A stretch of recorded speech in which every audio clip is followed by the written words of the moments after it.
So hello and welcome everyone to YouTube channel formula machine. तो कैसे हैं आप लोग? आई होप सभी अच्छे होंगे।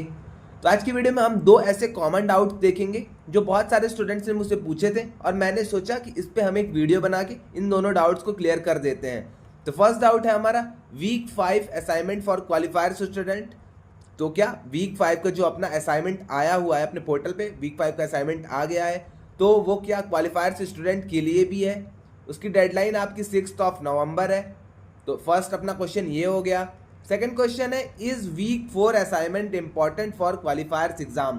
तो ये क्वेश्चन बहुत सारे स्टूडेंट्स ने पूछा है कि भैया 3 असाइनमेंट्स तो हमने दे दिए, बेस्ट ऑफ 3 लेना था, तो उन्होंने बेस्ट ऑफ 3 भी ले लिया है, अब मैं एलिजिबल हूँ अपने क्विज या फिर क्वालिफायर्स देने के लिए, तो क्या वीक 4 का असाइनमेंट हमारे लिए इंपॉर्टेंट है या फिर नहीं?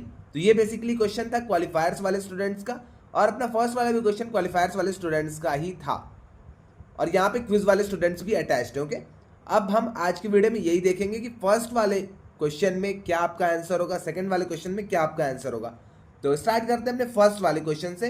Week 5 assignment for qualifier students, तो ये आपके लिए बिल्कुल भी नहीं होने वाला है। आप अगर छोड़ देते हैं वीक 5 का असाइनमेंट तब भी कोई दिक्कत नहीं है, क्योंकि एक और चीज़ मैं आपको बता दूं, आपका एग्जाम 27 अक्टूबर को है, और जहाँ तक मुझे पता है आपका 6 नवंबर से पहले पहले करके रिजल्ट आ जाएगा। तो रिजल्ट अपना आप चेक करिएगा। रिजल्ट में अगर आप पास हो जाते हैं, अगर आपको री अटेम्प्ट नहीं देना होता है, आपका कहीं भी बैक ऑफ मतलब कुछ भी लगा नहीं होता है, तब आप आराम से अपने 5th वीक के असाइनमेंट को कंटिन्यू कर सकते हैं। बट इन केस अगर आप पास होते हैं देन, अगर आप फेल हो जाते हैं तब तो आपको फिर री अटेम्प्ट देना पड़ेगा, री अटेम्प्ट के लिए आधे चार्जेस देने पड़ेंगे। तो ये सारी चीज़ें आपको नेक्स्ट प्रोसीजर फॉलो करना होगा।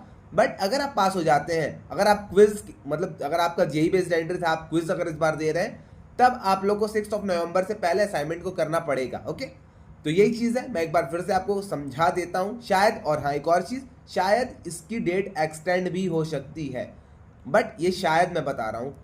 वही चीज़ है, अगर आप क्वालिफायर के स्टूडेंट हैं 27 अक्टूबर से पहले आप 5th वीक का असाइनमेंट बिल्कुल छोड़ दीजिए, आपको करने की बिल्कुल भी ज़रूरत नहीं है। अगर आप फेल हो जाते हैं तब भी आपको करने की बिल्कुल भी ज़रूरत नहीं है। ओके, तो यही दोनों कंडीशंस थे, आपको अभी करने की ज़रूरत नहीं है। अगर आप क्विज वाले स्टूडेंट हैं, 5 नवंबर हो गया, आपका रिजल्ट आ गया है, तब उसके बाद आप इस असाइनमेंट को कर सकते हैं। ओके, तो आई थिंक आपको ये सारी चीज़ क्लियर हो गई होगी।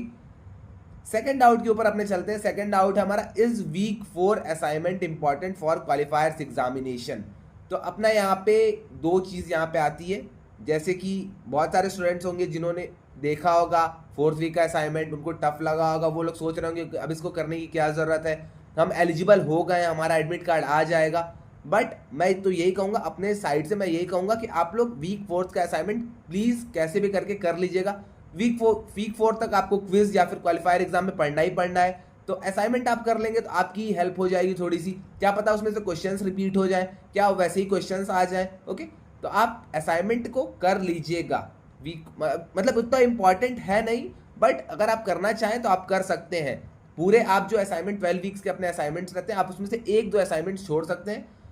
बट ऐसा बिल्कुल भी नहीं है कि आप जानबूझ के असाइनमेंट्स को छोड़िए। ये सारी चीज़ें, तो ये सारी चीज़ें आपके सीजीपीए पे इफेक्ट भी करेगी। तो यही चीज़ है, फर्स्ट वाले में जो आपका यहाँ क्वेश्चन था, फर्स्ट वाले में आप यहाँ पे छोड़ सकते हैं कि आपको छोड़ ही देना है। क्वालिफायर वाले स्टूडेंट्स को इससे मतलब है नहीं, क्विज वाले स्टूडेंट्स को भी अपने वीक 5 के असाइनमेंट से मतलब नहीं है।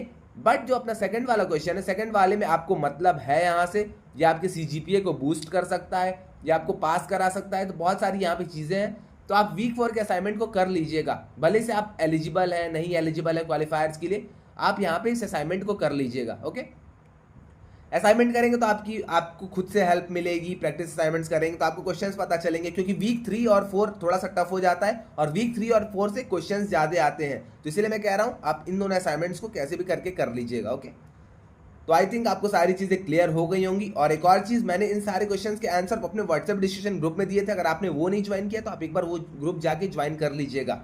लिंक डिस्क्रिप्शन में और कमेंट में भी मैं उस लिंक को पिन कर दूंगा। ओके, तो आज के लिए बस इतना ही रहने दीजिए। अगर आपको कोई भी डाउट आता है तो आप आके इंस्टा, लिंक्डइन या फिर कमेंट सेक्शन में मुझसे पूछ सकते हैं, मैं वहाँ पे उसका आंसर कर दूंगा। तो आज के लिए बस इतना ही, मिलते हैं नेक्स्ट वीडियो में। Till then bye bye.